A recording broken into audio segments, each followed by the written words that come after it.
Bonsoir tout le monde, bienvenue sur ce débrief où je vais tenter d'être gentil. Je vais essayer d'être pas trop dur, pas trop mauvais euh, avec le match que j'ai vu ce soir. Donc faut savoir que bon, j'ai pas pu voir les 30 premières minutes, donc bon, je pourrais pas parler de ça. Mais j'ai vu une équipe de Clermont qui, dans l'attitude, vraiment m'a profondément agacé. Agacé parce que cette équipe de Clermont, ce soir, n'a pas arrêté de chercher la simulation, n'a pas arrêté de chercher à amplifier des fautes, à chercher à faire semblant d'avoir très très très très mal lorsque Mbappé les approchait, qui dans le même temps a réussi à faire des fautes, c'est intelligent, hein, c'est très intelligent de leur part, à faire des fautes dans la surface sans se faire voir. Pour moi, il y a une petite faute sur Mbappé qui n'est pas sifflée, elle peut se siffler tout comme elle peut ne pas se siffler. Et pour ne pas être trop méchant, en fait, je vomis l'attitude du football en général de chercher des fautes, chercher des simulations à faire semblant. Mbappé, il a fait pareil, hein. Il y a eu des moments où il a cherché des pénaltys alors qu'il n'y avait strictement rien. Et c'est pas une critique que contre Clermont, mais l'attitude des footballeurs me débecte. Voilà, petit aparté. Le plan de Clermont ce soir, il était clair, en tout cas, c'était de ne pas jouer au football. Ils n'avaient pas l'intention de faire un match de foot, ils avaient posé un bus...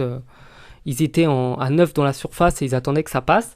Et sur des coups de bol, sur des frappes au hasard, ils sont parvenus à se créer des occasions. Pour ça, il a fallu un sauvetage héroïque de Donnarumma.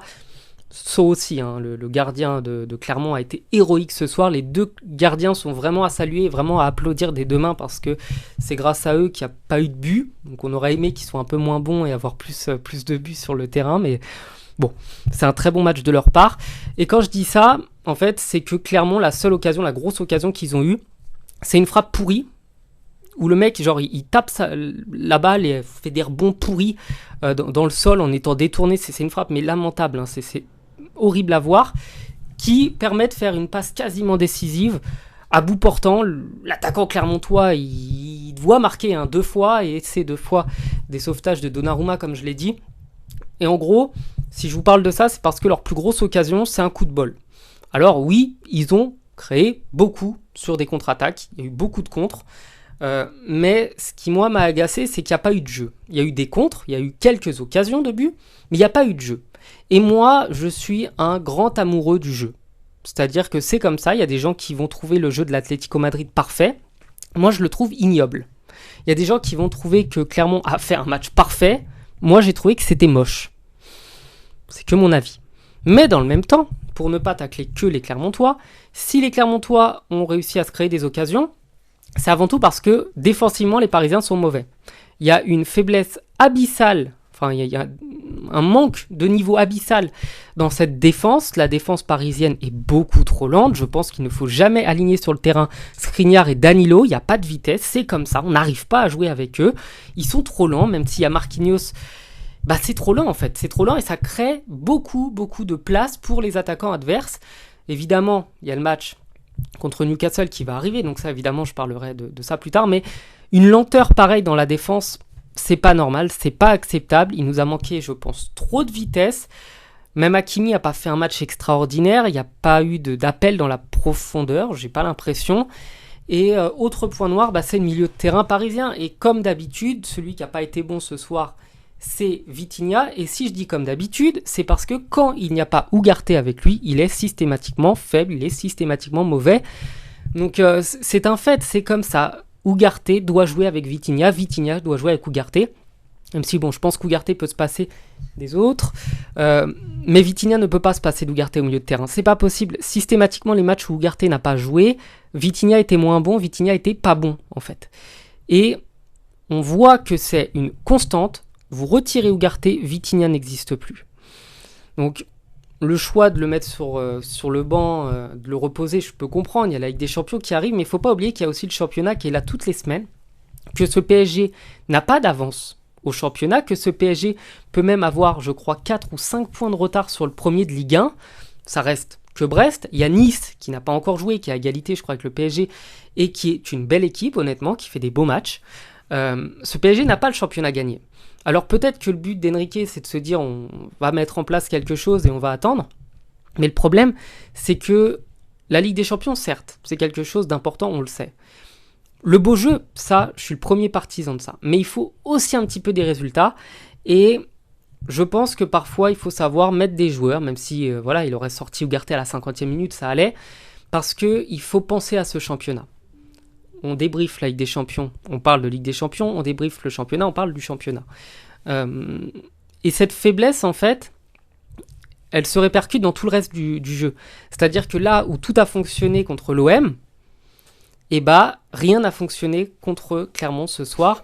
On avait 4 attaquants parisiens qui n'ont pas réussi à se créer, enfin si, ils se sont créés des occasions mais qui n'ont pas réussi à faire de belles choses. On a eu des Parisiens muets devant le but, on a eu des Parisiens qui ont eu des occasions qui n'ont pas réussi à les mettre, ça c'est un autre point noir. Mais on a surtout eu des Parisiens qui étaient au final pas dangereux, que ce soit dans les contre-attaques ou dans le jeu. J'ai pas eu la sensation d'avoir un PSG dangereux. On a eu des frappes cadrées, évidemment. Quand vous avez tout le temps la balle, vous avez plus de chances de tirer. On a eu des occasions, évidemment. On a une qualité incroyable sur le terrain. Mais il n'y a pas eu ce grain d'ingéniosité, ce grain de créativité pour que le PSG se crée des occasions dangereuses. Il y en a eu, des occasions dangereuses. Il y a eu Sceaux. Voilà. Il était sur le terrain, il a décidé de nous mener la vie dure. Bravo au gardien de Clermont, évidemment. Mais il faut qu'il y ait de la folie dans ce jeu. Et malheureusement, cette folie, je pense qu'un mec comme Verratti avec Ugarte, il nous l'aurait apporté. Évidemment, il y a les travers de Verratti.